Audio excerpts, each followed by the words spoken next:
faut jamais s'arrêter. La voiture patinerait et Jean ne pourrait plus repartir. Allez, en avant!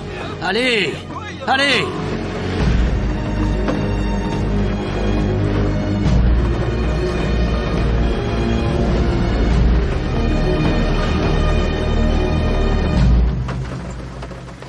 C'est pas terrible.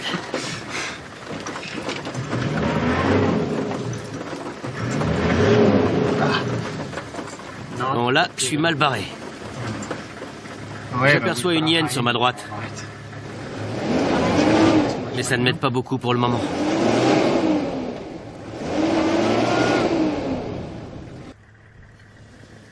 Il va falloir creuser pour me sortir de ces ornières et retrouver un semblant de piste. L'idéal, ce serait que je trouve du bois à caler sous mes roues. Ça me permettrait de repartir et de reprendre un peu d'élan. Jean doit désembourber chacune de ses roues. Il tapisse le sol d'herbe dans l'espoir que la voiture retrouve suffisamment de traction. J'espère vraiment qu'on va pouvoir repartir, même si on risque de s'embourber de nouveau sur la route.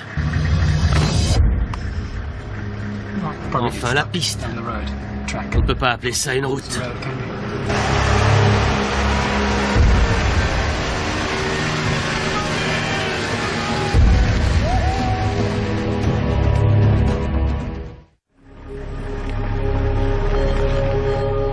Jean Duplessis, expert en faune sauvage, suit les troupeaux de gnous tout au long de leur migration annuelle dans le Serengeti. Dans quelques jours, aura lieu l'événement le plus important de leur voyage. Pendant 3 semaines, les femelles gnous du troupeau vont donner naissance à plus de 200 000 petits lors de ce qui constitue la plus grande série de naissances consécutives au monde. Un gros orage a transformé les plaines d'herbes rases en marécages. Les gnous se sont remis en route.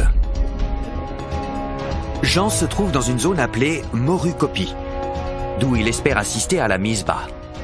En attendant l'arrivée des troupeaux, Jean part à la découverte des richesses géologiques de la région. Cette région s'appelle Morukopi. Le mot kopi vient du néerlandais et fait référence à ces affleurements rocheux. Il y en a un peu partout autour de moi. En fait, je me trouve sur une ligne de faille dans la vallée. La vallée s'est comme déchirée sous la pression du magma qui poussait pour atteindre la surface. Au lieu de ça, il a fini par se solidifier sous terre. En refroidissant, il a formé ces incroyables rochers. Au fil des siècles, l'érosion a bien fait son travail. Et on voit maintenant apparaître les roches magmatiques. Les animaux aiment s'y réfugier, notamment les lions. De très nombreuses troupes de lions vivent à Moru. Jean ne tarde pas à découvrir la troupe dominante, menée par 2 mâles. J'observe 4 lionceaux dans la troupe. Ils ont entre 2 et 3 mois. Ces temps-ci, les lions n'ont eu que très peu de proies à se mettre sous la dent. Ils ont traversé une période très difficile, surtout quand on sait qu'ils ont dû nourrir 2 lionceaux si jeunes. Quand ils vont voir des millions de gnous débarquer sur leur territoire, je crois qu'ils vont s'en donner à cœur joie. Les lions ont beau être surnommés les rois des animaux, ce sont en réalité les femelles qui contrôlent le territoire. Elles assurent également la cohésion du groupe. Elles élèvent les lionceaux et chassent. Chaque troupe compte habituellement 5 ou 6 femelles et leurs petits. C'est sans doute le moment idéal pour les lions d'avoir des petits dans la partie sud du Serengeti. Tout autour, les plaines sont de plus en plus sèches. Il n'y a qu'à Morukopi qu'il reste encore des prairies d'herbes grasses. D'ici une semaine, les gnous vont débarquer.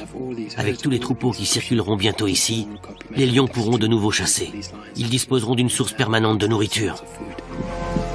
Mais si les femelles contrôlent le territoire, ce sont les mâles qui dirigent la troupe. Dans certaines zones, on trouve 2 mâles dominants dans une même troupe. C'est ce qu'on appelle une coalition. Les 2 mâles dominants protègent le groupe. Ils empêchent notamment les incursions de lions nomades. La migration des gnous offre une source de nourriture abondante. Les lions nomades suivent les troupeaux, prêts à se saisir de proies et à défier les mâles dominants sur leur route.